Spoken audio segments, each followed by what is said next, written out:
Jakobus 5. Jakobus 5.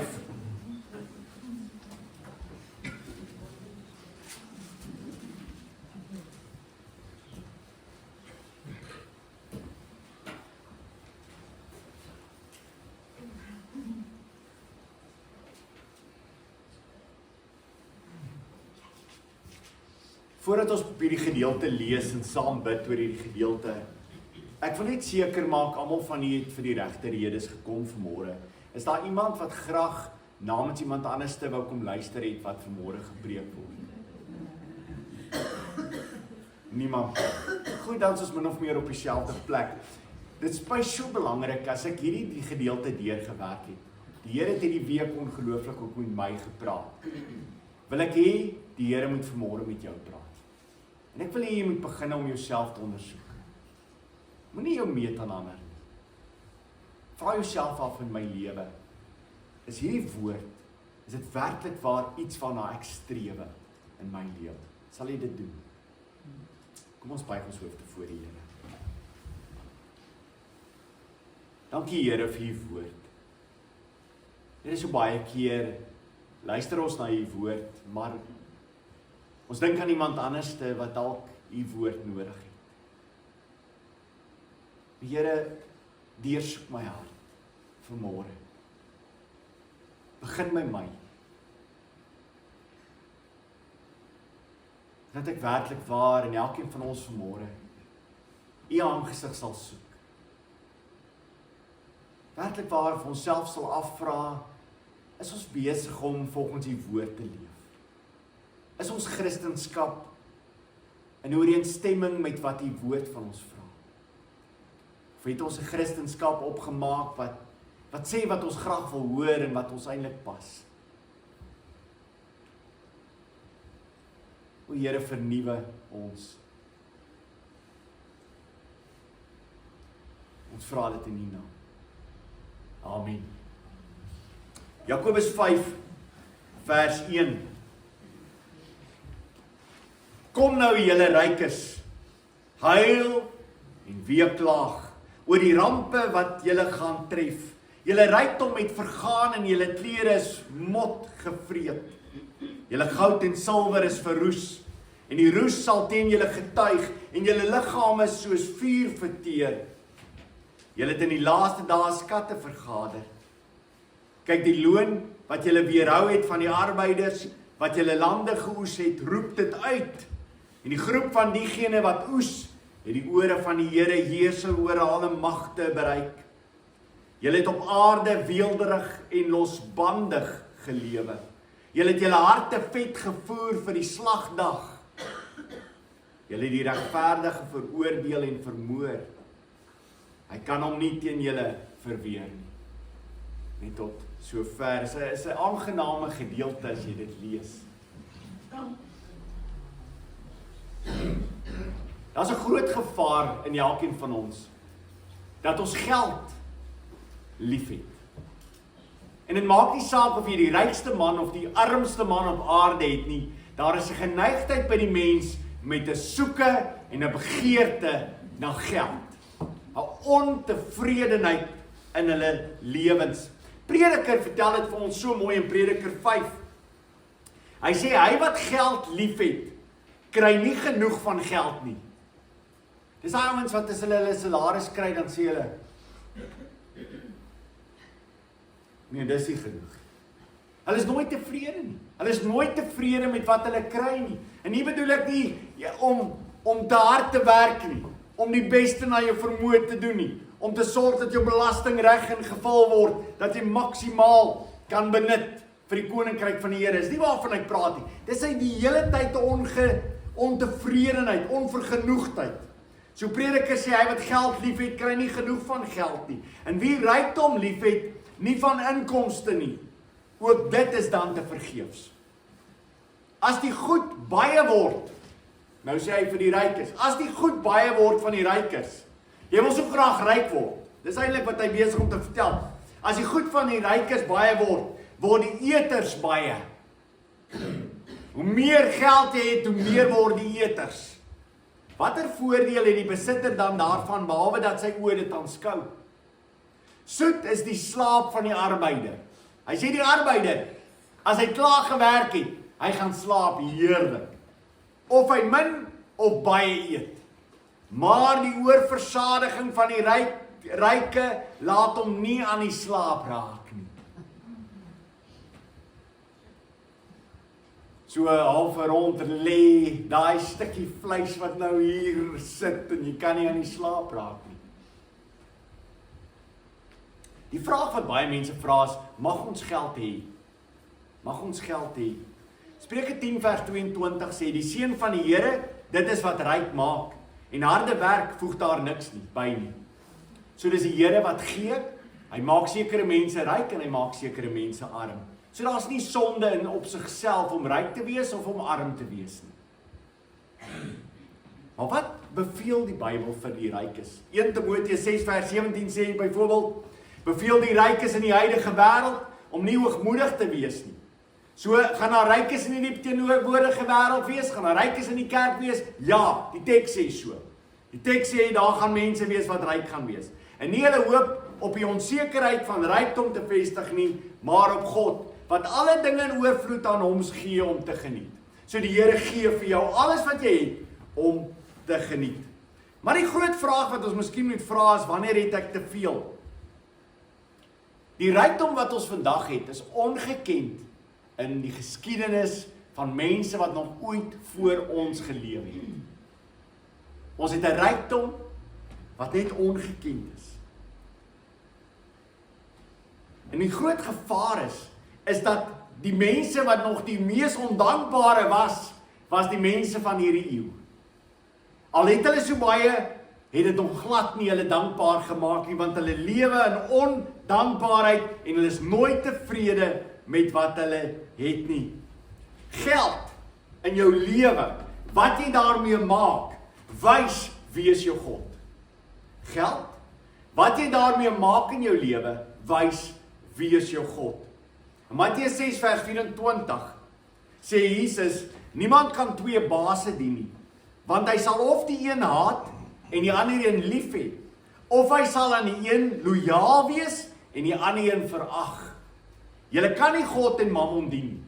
Jou vraag is, vir wie is jy lojaal? Wie kry die meeste aandag van jou? Waar is op jou fokus? Wat is vir jou belangrik? En dit sal bepaal op jou einde, wie is jou God? Daarom sê Jesus die volgende, in Matteus 19 vers 23, Jesus het toe vir sy disippels gesê, Amen, ek sê vir julle, 'n ryke sal moeilik in die koninkryk van die hemel ingaan. Dit is my interessant dat ons na daai teksvers in die Bybel kyk, waar die Bybel sê dis moeilik vir 'n ryke om deur die koninkryk van God in te gaan. Dis so moeilik soos vir 'n kameel om deur die oog van 'n naald te gaan. En ek het al vir julle vertel en ek het al so baie teoloë gehoor wat so mooi probeer verduidelik wat die kameel beteken en wat die oog beteken. En baie mense sê die oog beteken die oog in 'n stad. En die Bybel sê dit is onmoontlik. Dis onmoontlik. Vir 'n ryke is dit onmoontlik om in die koninkryk van God in te kom. Jy kan daai teksvers probeer draai soos jy wat jy wil. Op die ou ende sê ons vir mekaar, dis onmoontlik vir 'n ryke om die koninkryk van God in te kom. Want jy sal moet alles opgee. Jy sal moet alles vir die Here gee voordat jy in die koninkryk van God inkom. Alles sal aan hom moet behoort. Wat raak 'n ryke dan? 'n Ryke raak 'n bestuurder. 'n Bestuurder van God se besittings. Maar sodra ek die ryke is, sal ek nooit die koninkryk van God inkom nie. Nooit nie. Ek sal nie daarby ingaan nie, want ek bepaal wat ek gaan maak met my geld en dit is die probleem.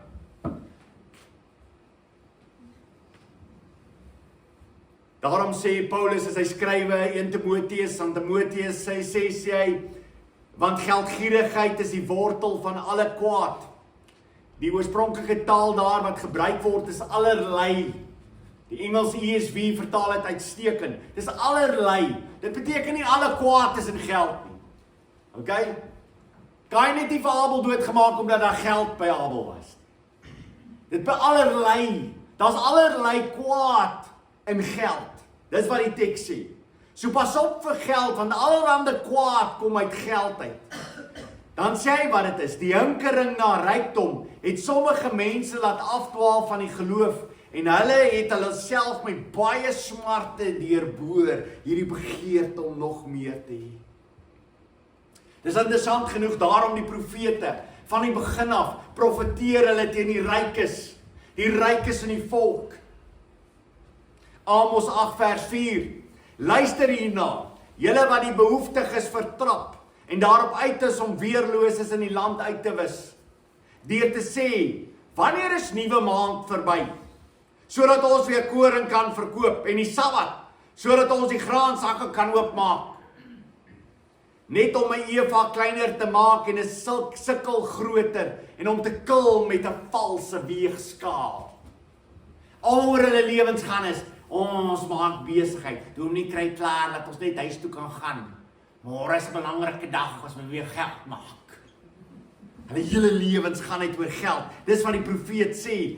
En hy gaan vers 6 aan, om armes vir geld te koop, en behoeftiges vir 'n paar sandale. Die uitskot graan sal ons ook verkoop. Hulle verkoop tot die slegte. Die Here het gesweer by die trots van Jakob, ek sal al hulle dade in ewigheid nie vergeet nie. En daarom begin Jakobus op die manier wat die profete begin. Huil en kla. 2 woorde wat gebruik word deur die Bybelse profete om te sê, julle gaan huil, julle gaan kla, julle rykes, wat nou julle harte so vol stop, julle gaan huil en kla, 'n intense geskreeu wat hierdie woorde uitdruk.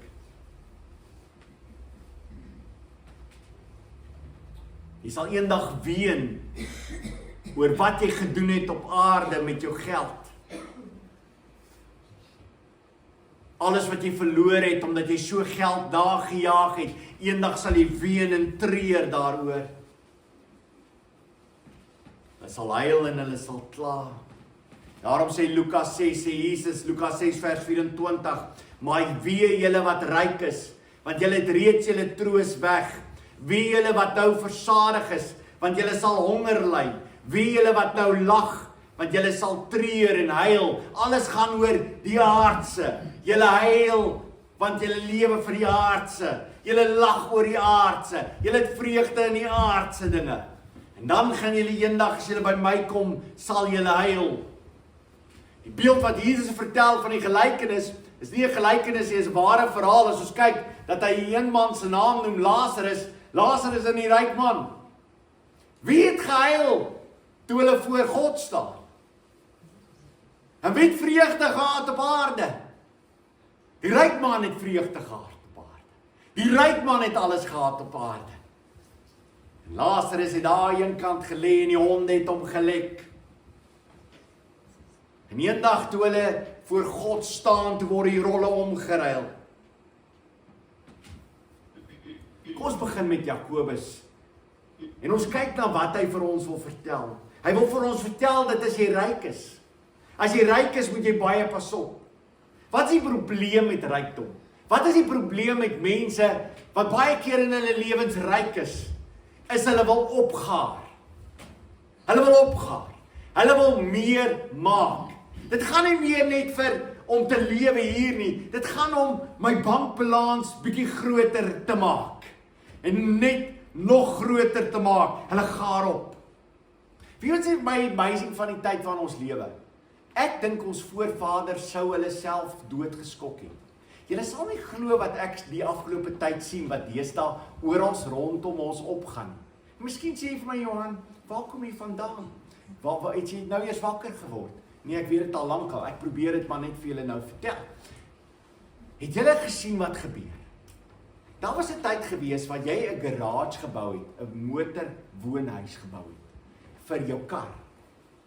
Nee, nie meer vandag nie. Vandag is daar motorhuise wat by ander mense se plekke staan, nie meer by jou eie nie. Jy sal nie glo nie. Mense stoor daar goeders wat hulle nie in hulle huise kan stoor nie. Jy kan dit nie glo nie. En as iemand hier vanmôre is En jy so iemand, gaan raak ontslaaf van daai plek. OK? Want is definitief nie tot eer van God. Jy ooit in jou lewe gedink, dat ek so sal opgaar in my lewe, dat ek ander plekke sal moet volpak, en dan vra jy vir 'n persoon, weet jy wat daar in raad vir jou is? Nee, dit gaan 'n verrassing wees as ek dit weer uitpak. Hoekom raak dit nie net 'n verrassing en gee dit weg vir die armes? Kan jy dink, dat ons so opgaar in ons lewens, dat ons net nog meer maak, en ek sien baie van julle raak my nou 'n bietjie rooi, is alright. Ek wil graag hê jy moet ontslaa raak, as jy my sê, Johan, miskien het ek jou vir jou verkeerd verhoor, jy nie en jy het nie. Gaan raak ontslaa van jou garage wat jy volgepak het. Gee dit vir die Here. Hoeveel meer wil jy hê? Hoeveel meer wil jy hê? Hoeveel meer wil jy opgaar? Is daar enigiets fout met die teks? As die teks sê, jy moenie opgaar nie. Wat beteken dit? Wat beteken in Afrikaans? Dit beteken jy moenie opgaar.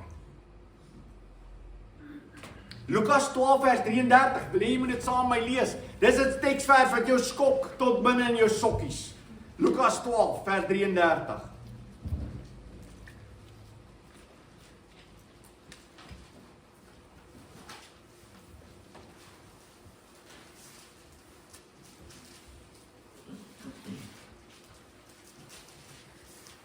Lukas 12 vers 33.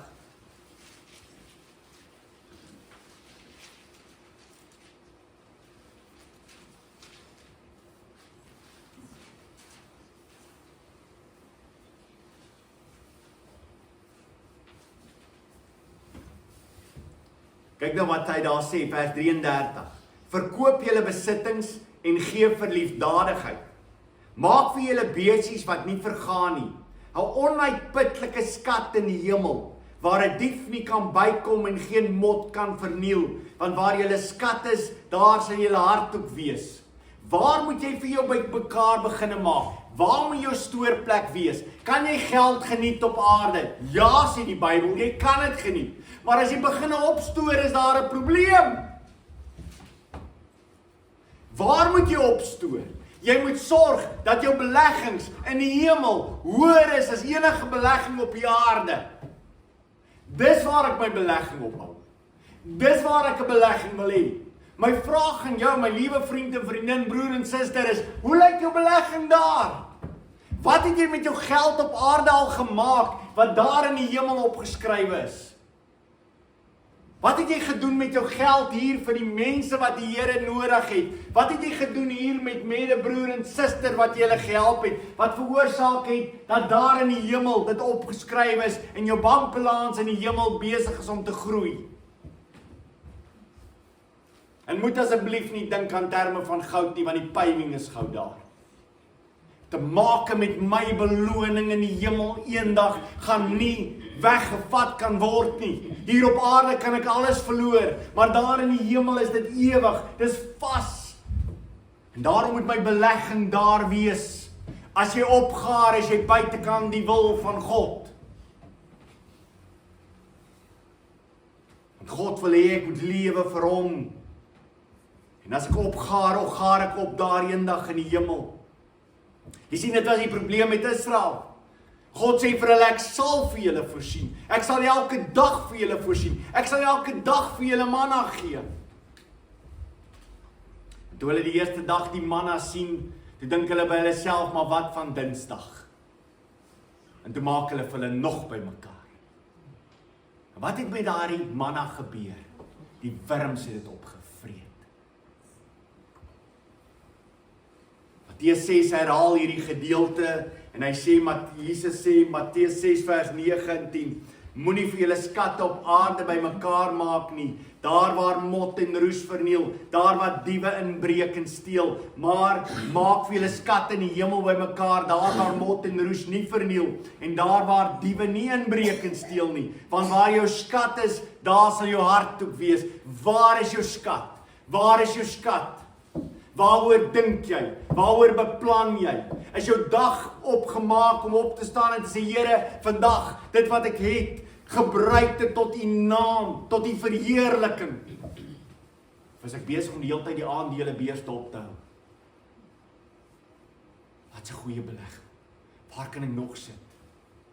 Shame, ek kry ons so jammer wat baie geld het om die hele tyd te belê. Hier is heeltyd angstig. Hier is heeltyd angstig.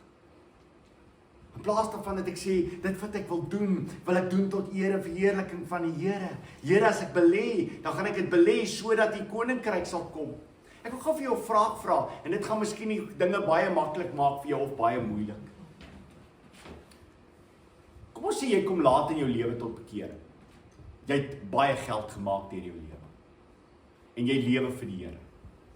Jy gee jou tiende vir die Here en jy lewe vir die Here. Jy gebruik jou geld tot eer van sy naam.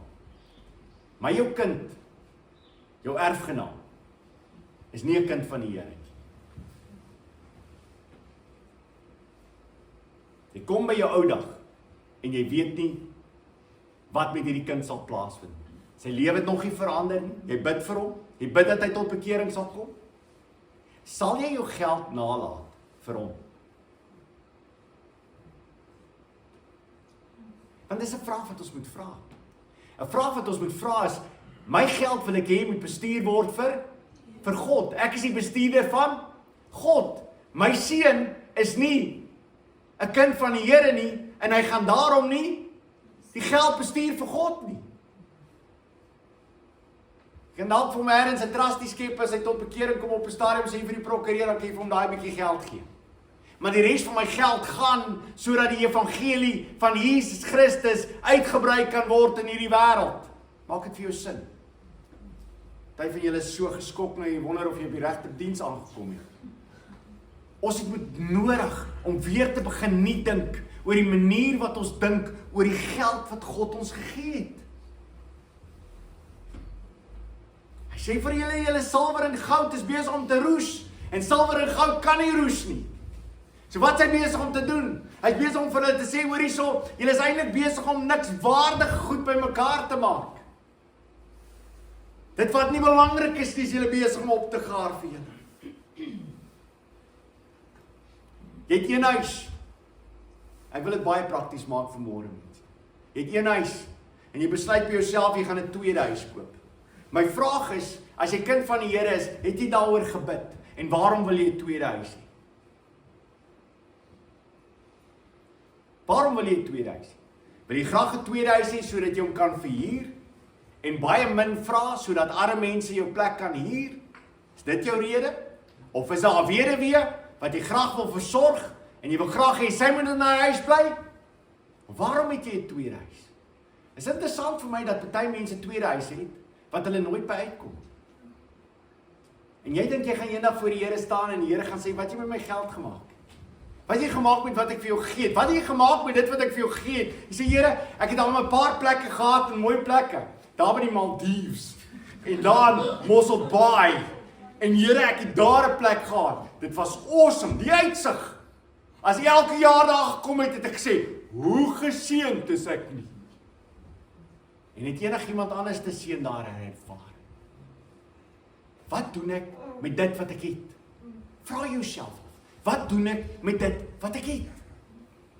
Sê ek vir myself, ek het 'n ekstra plek. Ek sal so graag wil hê dat mense wat sendingwerk vir die Here doen, as hulle kom en hulle kom hou vakansie, kom bly by my huis verniet. Kan jy sien wat het ek dan gedoen? Ek het God se besittings gebruik vir sy eer. Maar solank ek opgaar en dit gaan oor myself en ek maak by mekaar, dan sê ek vir myself, waarom? As jy 3 karre het, jy nodig om jouself af te vra, hoekom 3? Hoekom gaan jy nie sommer 4 en 5? Is daar iemand in die gemeente wat 'n derde kar of wat 'n kar nodig het, gaan gee daai kar vir daai persoon. En nou jou 2 vir jou en jou vrou. En as jy eendag 'n kind het en hy het 'n kar nodig, kry vir hom maar 'n kar. Ons moet anders te beginne dink oor geld. En as ek vanmôre by jou kom en ek laat jou net beginne dink anders oor geld, dan prys ek die Here, maar ek wil nie hê net jy moet anders te dink nie. Ek wil hê jy moet anders te besluit te begin neem oor jou geld.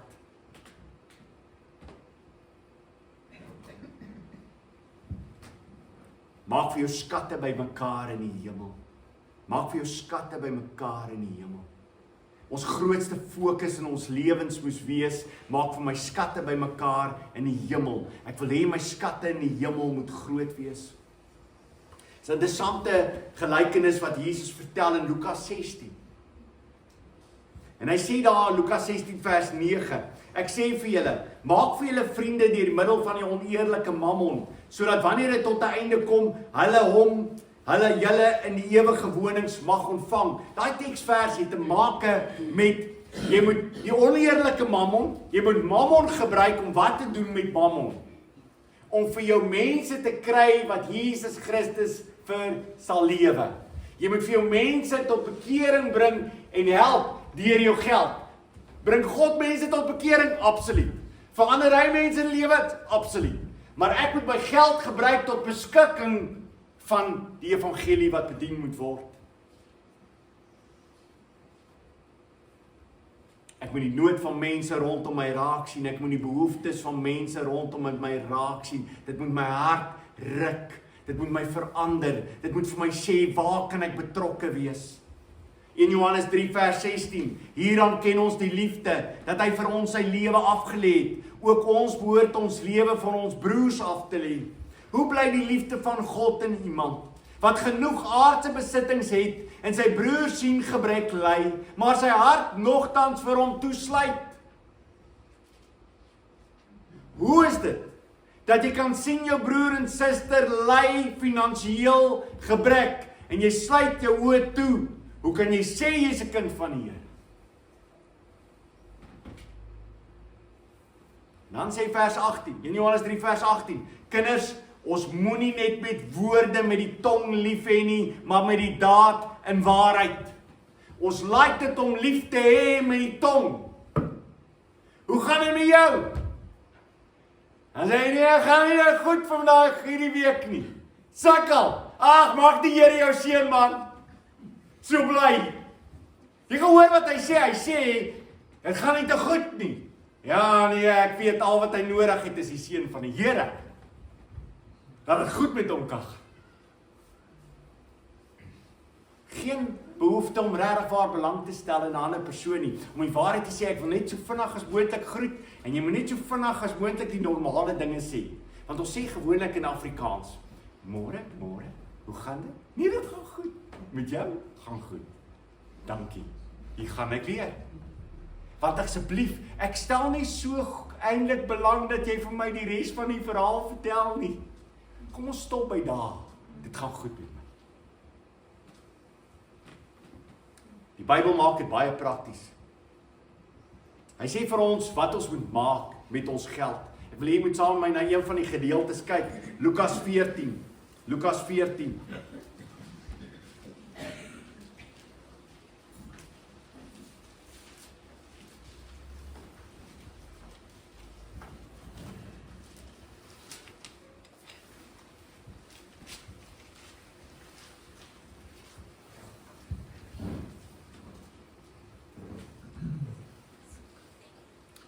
Lukas 14 vers 12.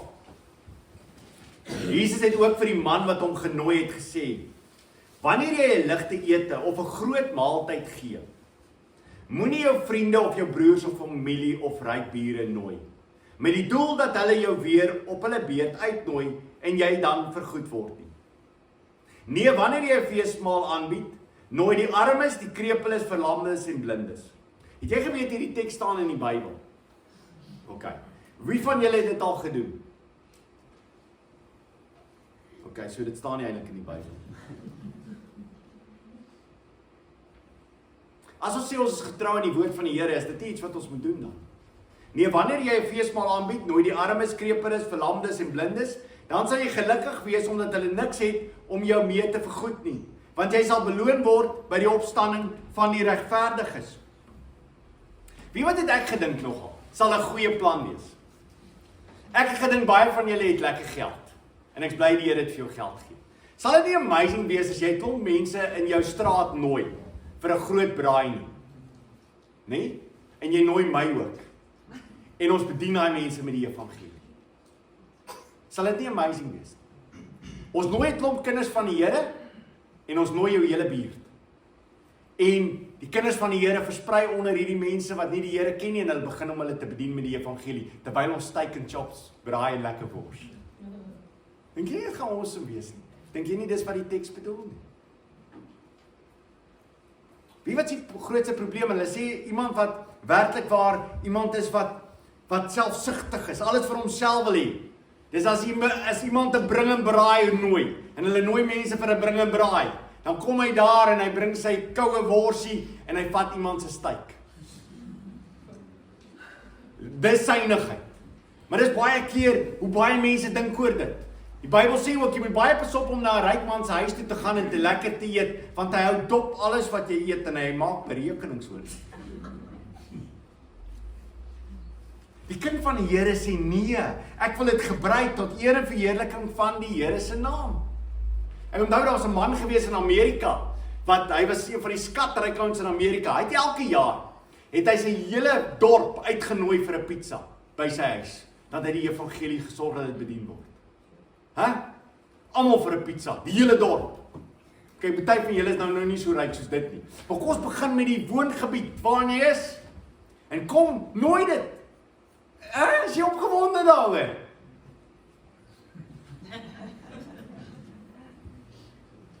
Ek moet vir my skatte maak in die hemel. Wie weet vir my so ongelooflik. En ek wil julle dit weer vertel. As jy praat van mense wat 'n hart gehad het, was dit mense ook van die Ou Testament. Abraham was een van hulle. Abraham, elke keer as ek hierdie verhaal, en ek weet jy hierdie verhaal al gehoor, elke keer as ek hierdie verhaal lees, dan sê ek, wow, Abraham, jy is amazing. Wat 'n man van geloof. Op 'n stadium kom 3 mense vir hom kuier, hy het nie idee wie dit is nie. Hebreërs sal later aan sê, party het engele ontvang. Dit sou Abraham. Maar Abraham het nie geweet dit is engele nie. Een van hulle was ook die seun van God in hulle midde. Nou dis die ongelooflikheid dat jy baie keer etes maak en wie's in jou midde? God self. En nou Abraham sien hulle kom en hy's opgewonde. Hy sien hier kom mense by hom eet. Dis lekker. En dan kyk opgewonde as mense by jou eet. Hart op jou vrou in die huis en dit sê, wat gaan ons maak? Wat gaan ons maak? Hier so baie mense. Of sê sy vir jou, jy gaan nie hierdie mense mooi weet nie. Abraham is opgewonde. Hy is opgewonde, 3 mense het vir hom kom kuier. En hy sê, beroep haar vir sy vroukie, hy sê, Sari, asseblief, maak lekker kos. Hy sê, vat hy meel. En nou Sarah is 'n amazing vrou, hè. Nou die hoeveelheid wat sy omtrent vat is tussen 13 en 18 kg meel vir 3 ouens. Hulle gaan lekker eet. En sy maak met hulle brode. Nou min of meer die brode van daai tyd wat jy kan maak is so 22 na 30 brode toe. Sy wil hê daar moet genoeg wees. Die slawe gaan ook eet. Dis 'n groot fees wat gehou word. En tussen dit slag hy nog 'n kalf. 'n Kalf vir 3 mense. 'n Kalf gaan geslag word. En dan saam met dit is dikmelk en soetmelk. Dis 'n fees. Dikmelk en soetmelk. As jy dikmelk het en jy het soetmelk en jy het 'n kalf en jy het daai brood, dis 'n feesmaal. En Abraham nooi almal bymekaar. Hy sê, hoorie, nou gaan ons eet. 'n Hart wat ons het. 'n Hart wat ons het om nie te sê, hoorie so, ek het alles wat ek het die Here vir my gee. En die Here kan dit in een oomblik wegvat. En hy roep my op en sê, met my geld wat ek vir jou gegee het, dis myne, wat ek vir jou gegee het. Jy's my bestuurder, bestuur dit tot my naam, tot my eer van my naam.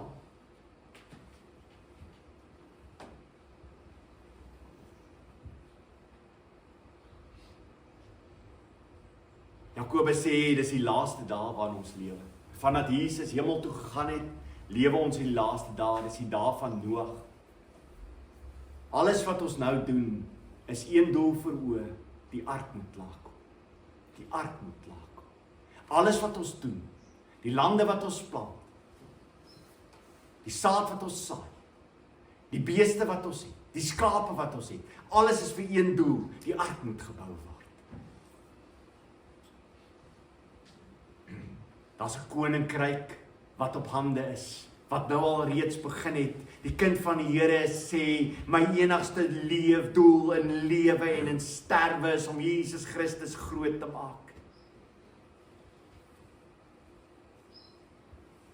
Moet nooit beklei oor jou geld en jou besittings nie.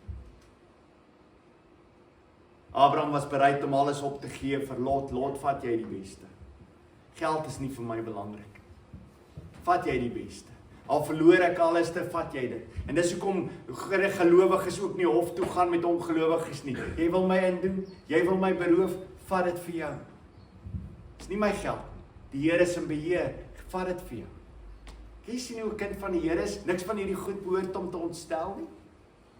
Wil jy hê mense moet wraak geneem word? Mense het my beroof, mense het my besteel. Nee, sê die Here, gee dit. Gee dit. Moenie hof toe vat nie, gee dit vir hulle. 1 Korintiërs 6 vers 6. Maar gaan die een broeder met die ander een na die regbank en dit voor ongelowiges, dan is dit al werklik 'n gebrek onder julle dat julle regsaake met mekaar het. Waarom lei julle nie liewer onreg nie? Waarom laat julle nie liewer julle beroof nie? En dan kom Jakobus en hy sê, kom ek gee vir julle waarskuwings rondom rykdom. Waarskuwings wat ek wil hê julle moet dink. Hier is die eerste waarskuwing.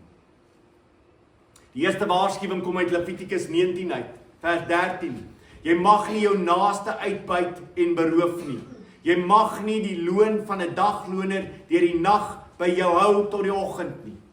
Jy mag dit nie doen nie. Dit begin in Levitikus. Jakobus haal aan wat in Levitikus sê. As jy iemand moet betaal, sorg dat jy hom betaal. Hou op om mense in te doen met wat jy hulle betaal. Sorg dat jy hulle goed betaal. Ja, maar die mark sê dis omtrent wat hy werd het. Ek het nie 'n saak nie, ek gaan eendag voor die mark staan. Ek staan voor die lewende God. Wat sê ek moet mense goed betaal?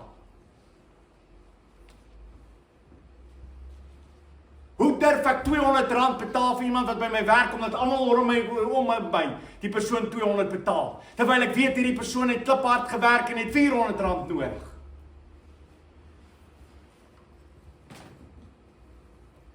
Kom daar op 'n stadium 'n vroutjie wat vir ons gewerk het, toe ek daar aangekom het by haar. Toe sê ek vir haar, wat verdien jy hier? Op daai stadium sê sy toe vir my, sy verdien R300 'n maand. Sê, dis belaglik. Ek sê, hoe gaan dit met jou kinders? Sy sê, een van my kinders is op universiteit. Ek sê, wat kos hy jou 'n maand? Sy sê, R300. R300. En die vorige persoon wat daar betaal het, was 'n predikant.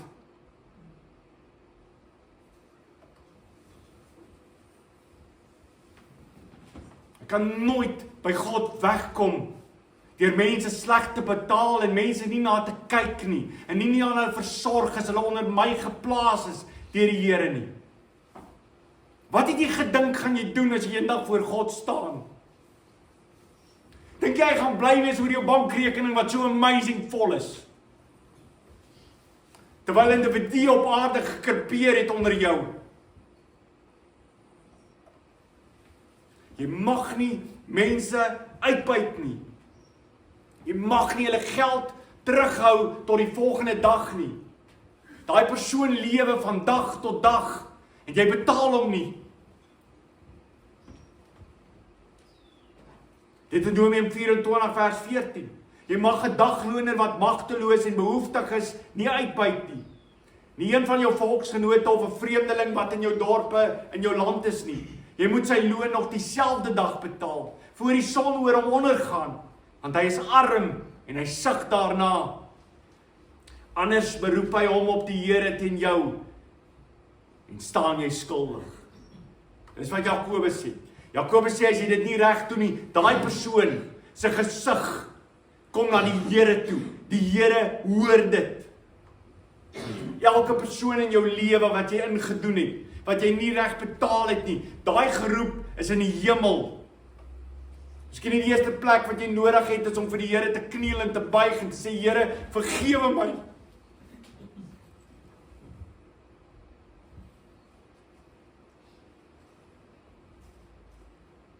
Om reg te maak en reg te lewe.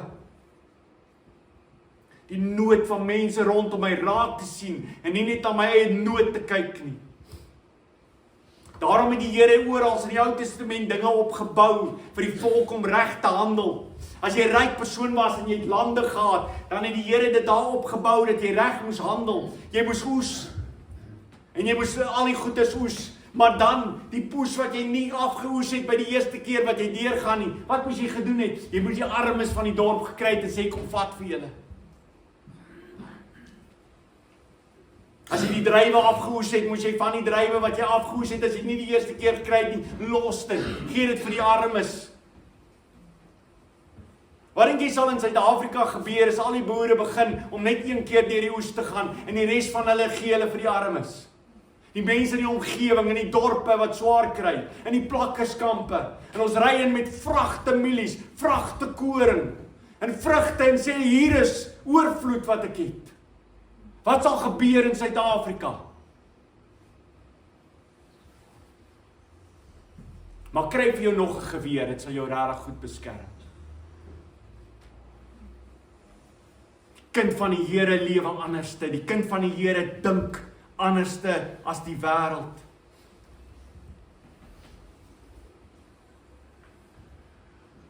Jy kyk rondom jou en jy sien die nood, en jy doen dit op die regte manier. As iemand vir jou sê, ek het hulp nodig, ek het nie 'n werk nie, dan die werk wat jy vir hom gee, is jy gee vir hom werk. Moenie vir hom R10 in die hande sit nie, sê nee, kom was my kar. En as jy na my kar kyk, sien jy, ek wag nou al die laaste tyd vir iemand om my kar te was. Maar was iemand jou kar, en betaal hom goed daarvoor. As daar iemand is wat jou kar oppas, wag, betaal hom goed daarvoor. Hoekom? Want ek wil hê die koninkryk van God moet gesien word in my lewe. Ek wil mense moet sien, as ek die geld in sy hand gesit het, het ek iets vir hom gegee, wat vandag hom sal sorg. As hy huis toe gaan, gaan hy iets vir homself kan koop, met dit wat ek vir hom gegee het. Al is dit die enigste geld wat hy sal kry vandag, hy sal vir homself en sy familie kan sorg.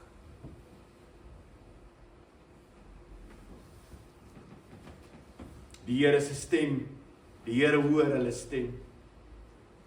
In Eksodus 2 vers 23 is Israel is onder slawerny. En die Here sê vir Moses, ek het hulle stem gehoor. Toe Kain vir Abel doodmaak, sê die Here vir Kain, ek het sy stem gehoor.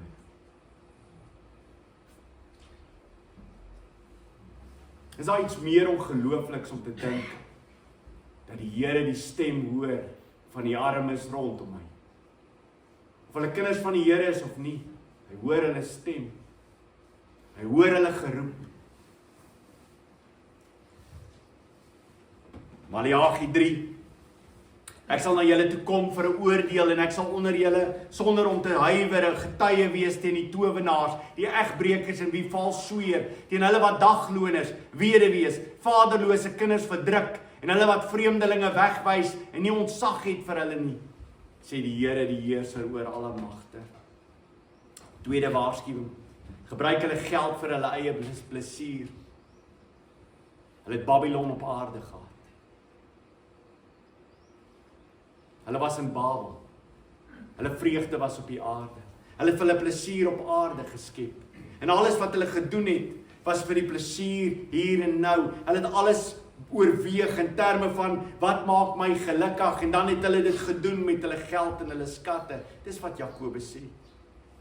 In 2 Timoteus 3 vers 4 sê daar, verraaiers en roekeloos, verwaand, meer liefhebbers van genot as liefhebbers van God. Liefhebbers van genot. Alles wat hulle doen gaan oor genot. Wat maak my gelukkig? Wat gee vir my vreugde? En liefhebbers vir God nie. Om die waarheid te sê, as God van hulle iets vra, asseblief man, party van hulle sukkel eers om self Sondag kerk toe te kom. So min het hulle die Here lief. Hulle het nie 'n liefde vir die Here nie. Gaan oor genot. Wat pas my? Wat pas my nie? As dit my pas, dan doen ek dit. As my nie pas nie, dan doen ek dit nie.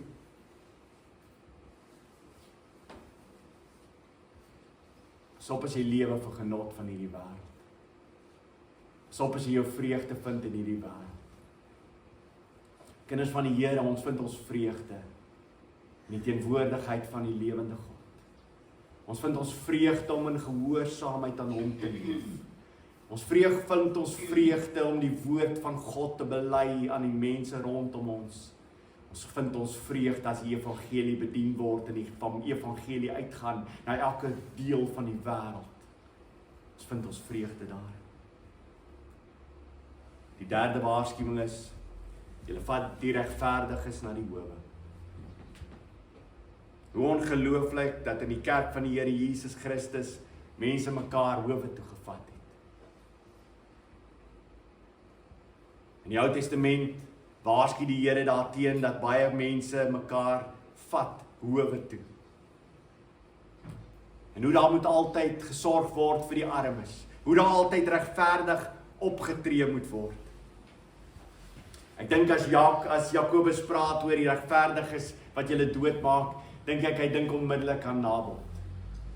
Nabot wat hierdie wingerd gehad het en Agab wat gesê het, ek wil daai wingerd hê, ek wil daai wingerd hê. En ou Agab was so vol van hierdie ding dat hy hierdie Nabot se wingerd wil hê, dat hy op die ouene gegaan het en hy het op sy bed gelê en hy het gesalk en hy het gehuil soos 'n klein babatjie daar gesê, nee.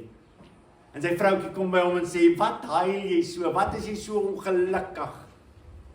Hy sê ek soek daai wingerd van Nabot. En sy sê, man, is nie 'n probleem nie, ek sorg dit vir jou gou uit. En sy kry 2 mense wat valse getuienis het en die howe sit daar, die oudste sit daar. Het jy gedink al wat daar plaasgevind het? Dink jy vir jou vir een oomblik hulle het nie geweet waar hierdie 2 skerminkels wat nou ewe skielik vertel dat Nabot hierdie verskriklike man is. Dink julle nie hulle het geweet waar hulle vandaan kom? Maar jy sien dit het hulle gepas. Want om op te staan, sou opstaan teen die koningin wees. En Nabot word doodgemaak. Net buitekant die paleis van Agab. As jy praat van 'n regverdige wat gesterwe het, is dit Jesus Christus. Die regverdige wat deur die rykes van sy dag ook gesterf het. Hulle het hom aangekla. Hulle het goeders vertel van wat nie die waarheid is. En die waarskuwing is dat Jesus sê in Matteus 25, as jy dit aan een van die geringste van hierdie broers gedoen het, het jy dit aan my gedoen.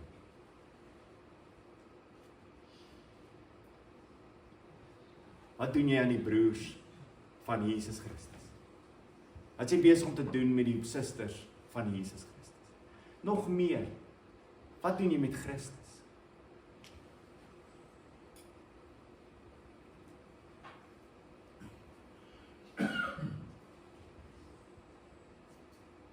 Amen.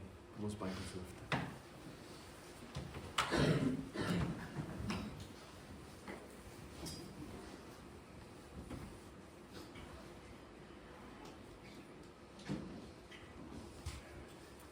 Dankie Here vir u wonderlike liefde. Here, ek kan nie dink dat iemand vanmôre hier aan uitstap met enigsins 'n roem oor sy of haar lewe. Here, ons moet vanmôre ons hand in ons eie boesem steek en sê, o Here, ek skiet so ongelooflik ver tekort. Die standaard is so hoog dat dit eintlik vreemd is vir my vlees. Dit voel vir my of iemand vir my gelees het uit 'n vreemde boek. Here, hierdie woord sal nêrens aanvaar word. Dit sal nêrens inpas. Dis in stryd met alles wat ons dink, dis in stryd met alles wat ons doen, dis in stryd met alles wat ons, die manier hoe ons optree, dis in stryd met hoe ons beplan, Here, is in stryd met alles in ons lewens. Maar Here, vanmôre weet ons, dat dit wat ons vanmôre gehoor het, nie 'n mens se opinie is nie, maar U, die lewende God, wat met ons praat en sê, ek het gespreek, het julle geluister. Mag ons in hierdie vreugde gaan lewe. Mag ons alles wat ons het gebruik tot opbou van die koninkryk. Ons bid dit in U naam. Amen.